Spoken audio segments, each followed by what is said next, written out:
I planned a surprise visit to my wife at her office. She's the company CEO. A sign at the lobby said, "Authorized personnel only." When I told the security guard I was her husband, he laughed and went, "Husband? I see her husband all the time. She's coming out right now." He pointed, and there she was walking toward the exit. I decided to roll with it and follow like I belonged there. The security guard laughed, then pointed across the lobby, casually dropping a bomb that detonated my entire 28-year marriage right there on the spot.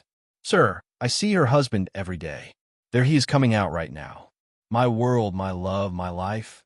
It all crumbled in that single gut-wrenching moment. I'd just shown up at Meridian Technologies, hoping to surprise my wife, Chloe, at her office. There was a big sign, "Authorized personnel only." When I told Phil, the guard, that I was Chloe's husband, his face contorted in a sneer before that gut-punching laugh. "Sir, I see your husband here every day.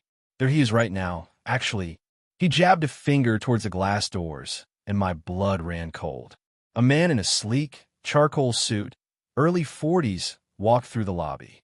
Confident stride, expensive watch glinting in the afternoon light. He looked like he belonged on a magazine cover, exuding power. "Mr. Thompson," Phil called out, "your wife's still in her 3 p.m. meeting, should be done in about 20. The man, Marcus Thompson, according to the security badge hanging from his belt, nodded curtly and headed for the elevators. He hadn't seen me yet. I was standing off to the side, a takeout bag from Osteria, Chloe's favorite Italian spot, clutched in my hand. My heart wasn't racing. It was misfiring, stopping and starting like a sputtering engine. 28 years. I've been married to Chloe for 28 years, and apparently, she had another husband at work. Marcus pressed the elevator button, pulled out his phone, scrolling. Every instinct in me screamed to confront him, to walk over there and demand what the hell he thought he was doing, calling himself my wife's husband. To make a scene, to get answers. But something stopped me. Maybe it was the casual certainty in Phil's voice. Like this was common knowledge. Like everyone knew. Everyone except me. "You know what?" I managed to say to Phil, my voice miraculously steady. "I think I have the wrong building. I'm looking for Sterling Pharmaceuticals, not Meridian Tech." Phil looked completely confused. "You said you were Mrs. Davies' husband." I quickly corrected myself. No, I said I was a family friend. "My name's Daniel. Must have got my wires crossed. Long day, you know." I forced a laugh that fell like sandpaper. I placed the takeout bag on the security desk. "Actually, could you make sure Chloe gets this? Just say Daniel dropped it off. Family friend." Phil shrugged. "Sure thing." I walked out before my legs could give out. I met Chloe when we were both 23. Me, an accounting grad, her finishing her MBA at Northwestern. She was brilliant, driven, the kind of woman who made 5-year plans and actually followed through. I was the steady one, the practical one. The guy who kept our home running, paid the bills, managed our finances, and funded our retirement accounts. Chloe always said I was her anchor, that she could take risks because she knew I kept everything stable. She'd climbed fast, director at 30, VP at 35, CEO of Meridian Technologies at 43. A tech company that she'd turned from a struggling startup into a $200 million operation. I was so damn proud of her.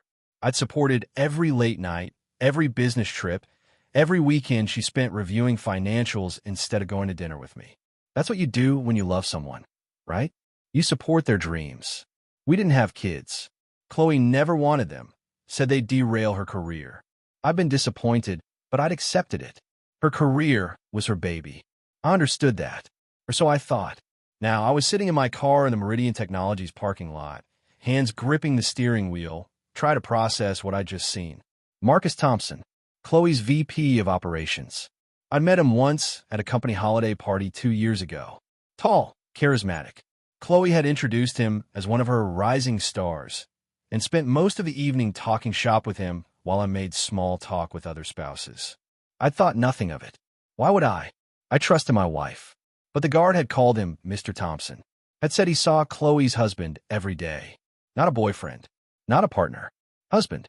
I couldn't go home. Not yet. Couldn't face the empty house I'd spent the day cleaning. The one where I'd made Chloe's favorite lasagna for dinner. The one where I'd planned to surprise her with Hamilton tickets for our anniversary next month. Instead, I drove to a coffee shop and sat in a corner booth, staring at a black coffee I couldn't bring myself to drink. My phone buzzed at 6:47 p.m. Chloe, working late again. Don't wait up. Love you. I stared at that message. Love you. Did she actually love me? Or was I just what? The backup plan? The safety net? The guy who paid half the mortgage while she lived a double life? I typed and deleted a dozen responses before settling on, okay, there's lasagna in the fridge. 3 dots appeared, disappeared, appeared again. You're the best. See you late tonight. I put my phone face down and tried to breathe. Chloe came home at 11:23 p.m. I was in the living room, pretending to read. I've been staring at the same page for 3 hours. Hey, she said, dropping her bag. She looked tired, hair slightly mussed, lipstick faded. How was your day? I asked, surprised my voice sounded normal. Exhausting. Back-to-back meetings, board presentation. Then Marcus and I had to go through Q3 projections. She headed to the kitchen. Did you say there's lasagna? Yeah, in the fridge. I listened to her move around, the microwave humming, the refrigerator opening and closing. The familiar sounds of my wife in our home. Was it even our home anymore?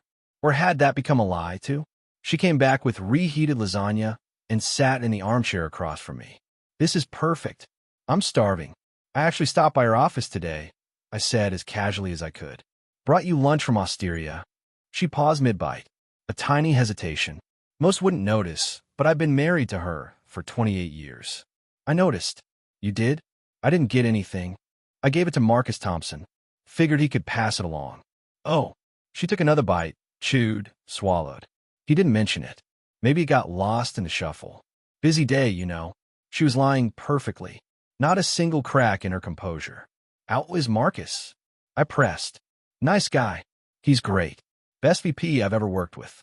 Really gets the vision. We're in sync on pretty much everything. In sync. That's good. Important to have a strong working relationship. Absolutely. She smiled at me. The same smile I'd fallen in love with 28 years ago. Thanks for trying to bring me lunch, though. That was sweet. Anytime. We sat there, her eating lasagna, me pretending to read, like a normal married couple on a Tuesday night. Except nothing was normal. I waited until she was asleep. Chloe always slept deeply. By midnight, she was out cold. I went to her study. The door was never locked. Why would it be? I was her husband. She trusted me. Her laptop was on the desk, closed but not locked. I knew her password. Had known it for years. It was our wedding date. My hands shook as I opened it, feeling like a criminal in my own home. Her email was open. Thousands of messages. I didn't know where to start. So I started with her calendar.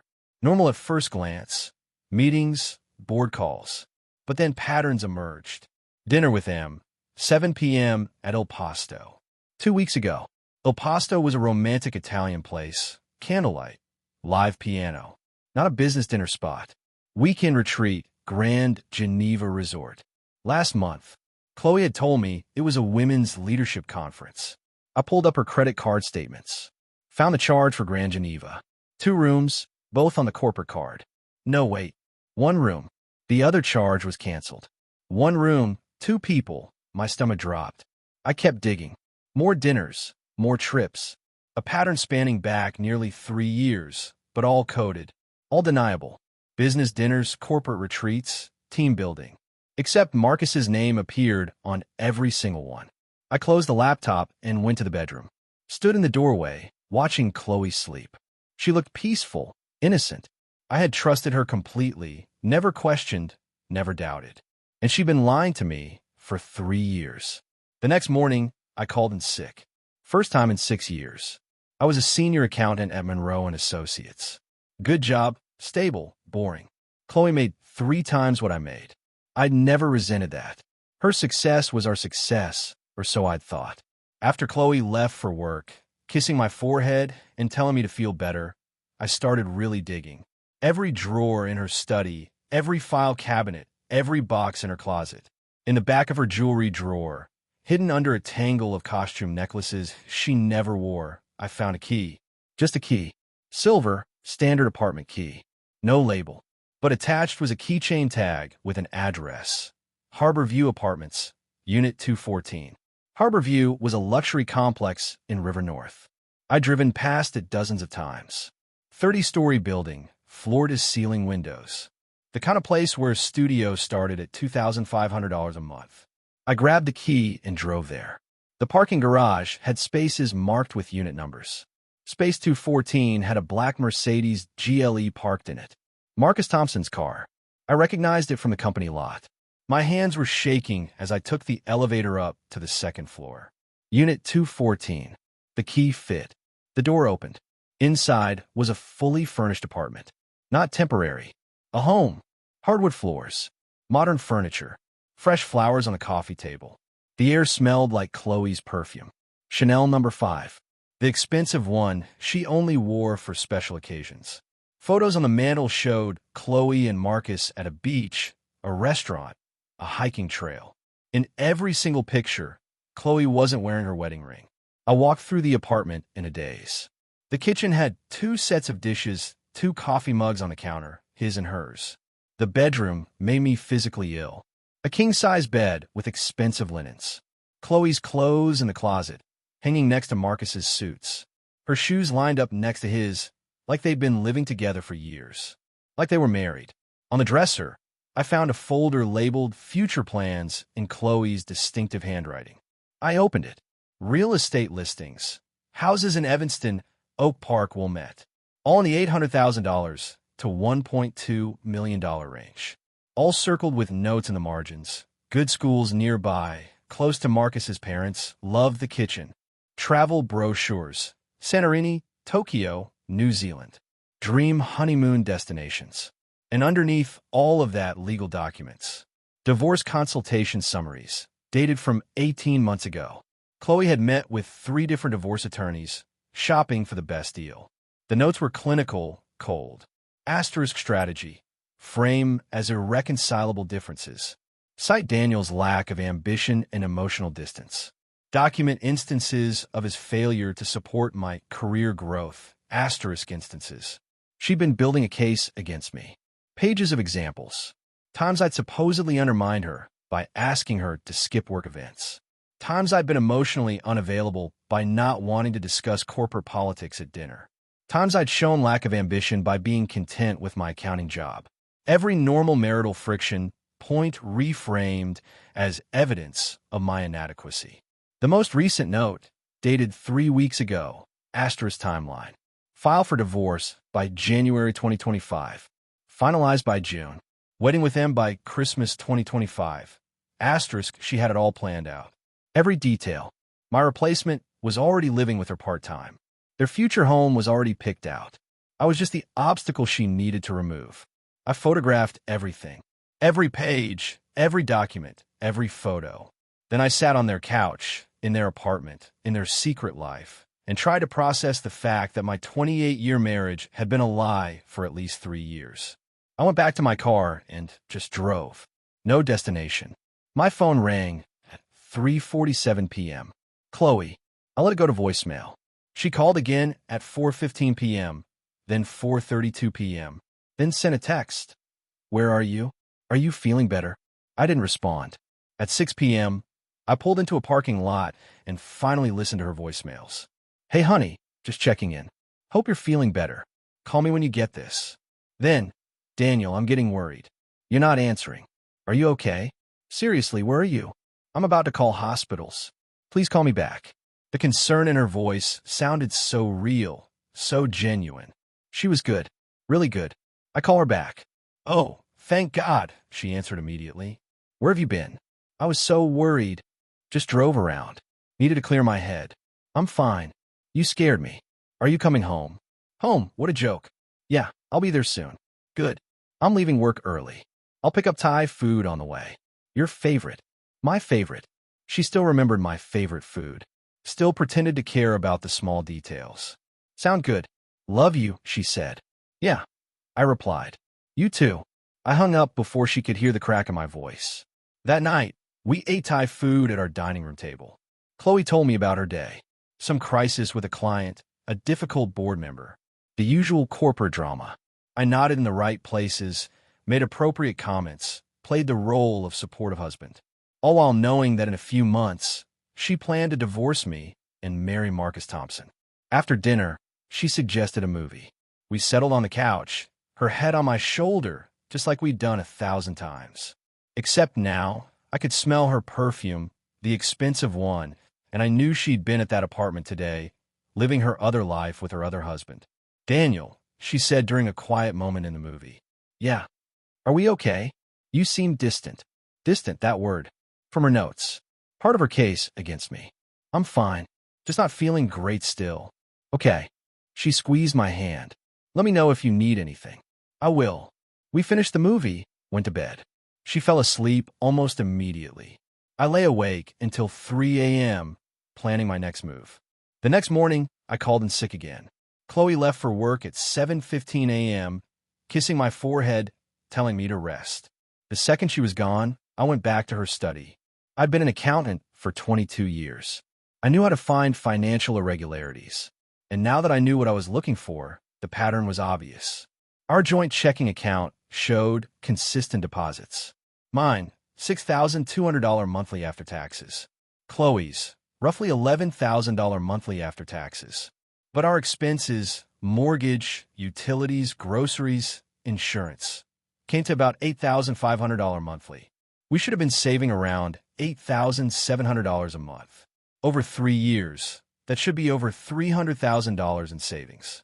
Our savings account had $47,000, or had $250,000 gone. I pulled up Chloe's personal credit card. The one she claimed was for business expenses that got reimbursed. Harbor View Apartments, $3,200 monthly rent for 3 years. That's $115,200. Furniture, $24,000 in purchases from West Elm, Pottery Barn. Travel, $31,000 to various luxury destinations. Dining, hundreds of charges at expensive restaurants. She'd been funding her entire secret life with our joint money. My money.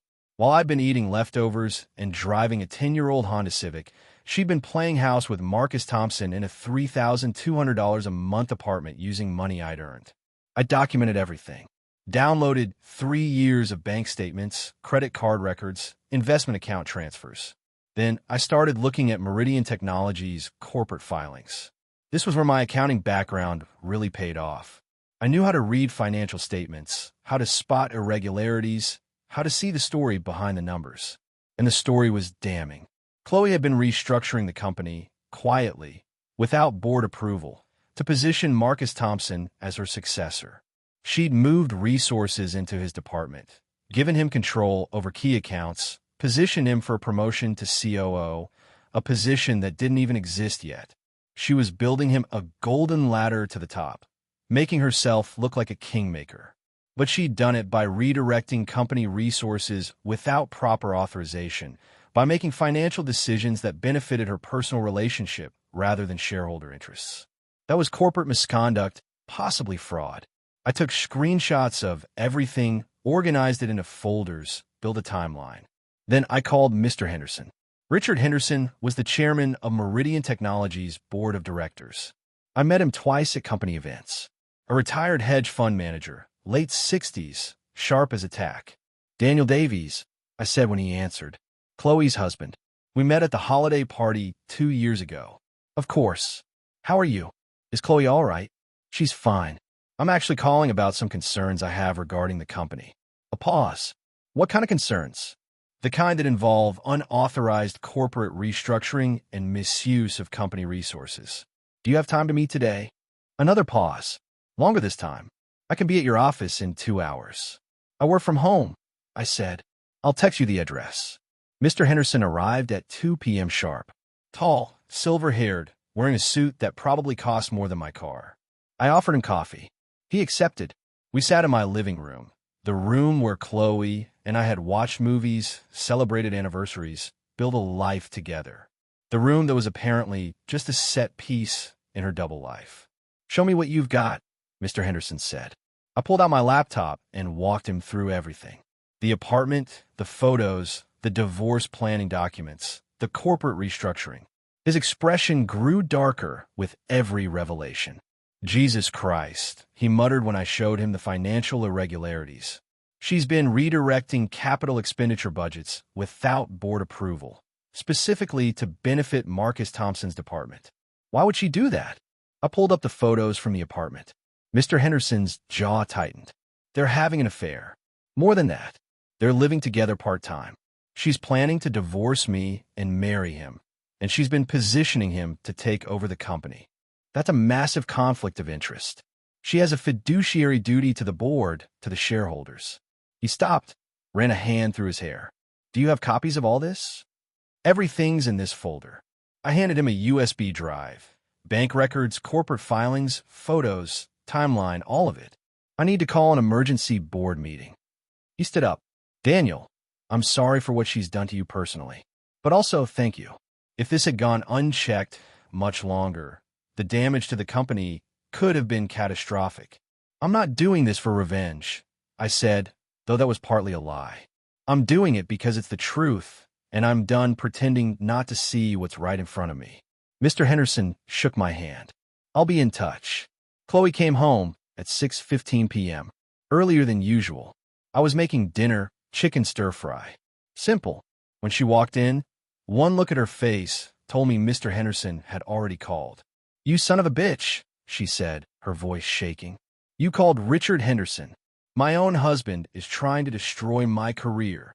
I kept stirring the vegetables, didn't turn around. I shared some information I thought the board should have. Asterisk information, asterisk. You showed him private photos. You went through my personal files. Your personal files in our shared apartment. Your personal life funded by our joint bank account. She grabbed my arm, spun me around. This is different. This is my professional reputation. And sleeping with your VP while restructuring the company to benefit him personally, that's professional. Her face went pale. What do you want? She asked quietly. Money? The house? What? I don't want anything from you, Chloe. You set this in motion 3 years ago. I'm just refusing to be the fool while you execute your plan.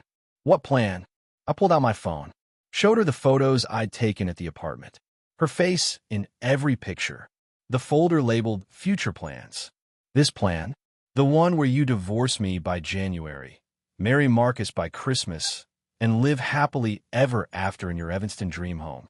She sat down heavily on a kitchen chair. How did you? I found a key to your other life, Chloe. 28 years. I supported every decision you made. Every late night, every business trip, every sacrifice because I loved you. Because I thought we were building something together. We were. No, you were building an exit strategy, and I was funding it. She started crying. Real tears this time, not the manipulative kind. I'm sorry. I never meant for it to happen like this. How did you mean for it to happen? Were you going to tell me before or after you filed for divorce? She didn't answer. That's what I thought. I turned off the stove, grabbed my keys. Where are you going? She asked. Hotel. I'll have divorce papers drawn up by Monday. Wait. There's nothing left to say, Chloe. You made your choice years ago. I'm just catching up. I filed for divorce that Monday. Hired Ms. Carter, a family law attorney with 23 years of experience. She looked at my evidence and whistled. This is one of the clearest cases of marital misconduct I've ever seen. The secret apartment, the financial deception, the documented timeline of her planning to leave you. You're going to do very well in this divorce. I don't care about doing well. I just want out. You should care. She used marital funds to support an affair. That's financial infidelity. Illinois law takes that seriously. The board meeting happened that same afternoon. I wasn't there, but Mr. Henderson called me at 5:47 p.m. Marcus Thompson has been terminated, effective immediately. Chloe's on administrative probation. Her authority is severely restricted pending a full investigation and the restructuring being reversed. We've hired a forensic accountant to do a complete audit. If we find she violated fiduciary duty or committed fraud, she could face criminal charges, not just termination. Jesus, I breathed. She built this house of cards. Daniel, you just knocked it down. Chloe called me that night. I was in a Marriott near O'Hare, eating takeout Chinese and watching ESPN. You've destroyed everything, she said. She was sobbing. Marcus lost his job. The board is investigating me. My career is over. How could you do this? How could I? My voice was ice.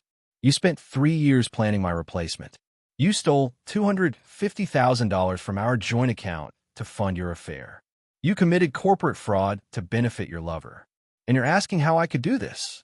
I was going to tell you. When? After you filed for divorce? After you married Marcus by Christmas like you planned? Silence. You knew about that. I know everything, Chloe. The apartment, the lawyers, the timeline, the real estate listings. All of it. Please, her voice broke. We can fix this. I'll end things with Marcus. We can go to counseling. I'll do anything. Marcus already lost his job because of you. And now you want to abandon him, too? At least be consistent in who you betray. That's not fair. Fair. I laughed. It sounded bitter even to me. You want to talk about fair? You spent 28 years building my trust just so you could execute the perfect betrayal. You documented every small argument as evidence against me. You built a legal case while I was cooking dinner and doing laundry and supporting your career. I loved you. No, you loved what I provided. Stability, financial security, a foundation you could stand on while you built your empire. And the second you found someone who fit your life better, you started planning to trade me in. It wasn't like that. It was exactly like that. And you know what the worst part is? You were going to make me the villain. All those notes about my lack of ambition, my emotional distance, my failure to support your career. You were going to divorce me and make it my fault. She was sobbing now. Please, Daniel. 28 years.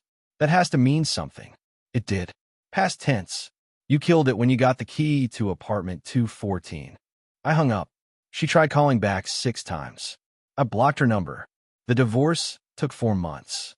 Chloe fought it initially, but Ms. Carter was right. The evidence was overwhelming. I got the house. She got to keep her car and her damaged reputation. The board investigation concluded that Chloe had violated her fiduciary duty by restructuring the company to benefit her personal relationship. She was forced to resign in March 2025. No golden parachute, no generous severance. Just gone.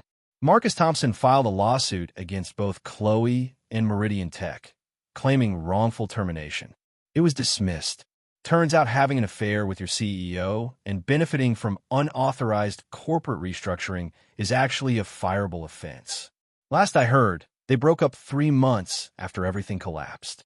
Marcus blamed Chloe for ruining his career. Chloe blamed Marcus for not being worth the sacrifice. Neither of them took any responsibility for their own choices. I sold the house in June. Too many memories, too many ghosts. Bought a condo in Lakeview. Smaller, simpler, mine. Started dating again in August. Nothing serious, just testing the waters, learning to trust again. It's slow going. My therapist, Dr. Evans, says that's normal. That betrayal trauma takes time to heal.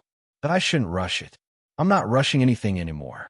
One day at a time, one choice at a time, one truth at a time. I ran into Chloe once, about 8 months after the divorce finalized. She was at Whole Foods, looking at organic vegetables. She lost weight, looked tired. Our eyes met. She froze. I nodded, kept walking. She didn't follow. Part of me wondered if I should feel sorry for her. She'd lost everything. Her career, her relationship, her reputation. But then I remembered apartment 214, the folder labeled future plans, the cold, calculated notes about building a case against me. And I didn't feel sorry anymore. I just felt free. 2 years after everything exploded, I got a LinkedIn message from Marcus Thompson. Asterisk, I know you have no reason to talk to me, but I wanted to apologize for everything. I knew she was married. I knew what we were doing was wrong. I told myself the marriage was already over, that we were in love, that it justified everything. It didn't. You deserve better. So did everyone at Meridian. I'm sorry. Asterisk, I stared at that message for a long time. Then I closed it without responding. Some apologies come too late to matter. Some betrayals don't get forgiveness. And sometimes, the best response to someone who helped destroy your life is just silence. People ask me sometimes if I regret how I handled it. If I should have confronted Chloe privately, given her a chance to explain. The answer is no. Because she'd had 3 years to explain. 3 years to tell the truth. 3 years to choose our marriage over her affair. She chose Marcus. Chose the apartment. Chose the future she was building without me. I just made sure everyone else knew what she'd chosen. 3 years after the divorce, I'm sitting in my condo on a Saturday morning, drinking coffee and reading the news. My phone buzzes. A text from my girlfriend, Sarah, someone I met at a bookstore who knows my whole history and chose me anyway. Asterisk brunch at 11 a.m. I'm thinking that French place you love. Asterisk I smile and text back. Asterisk perfect. See you there. Asterisk I put down my phone and look out the window at Lake Michigan. The water's gray today, choppy with wind. Behind me, my home is quiet, small, honest. No secret apartments. No hidden lives. No carefully constructed lies. Just truth. Simple, painful, free. And you know what? That's enough. That's more than enough. That's everything.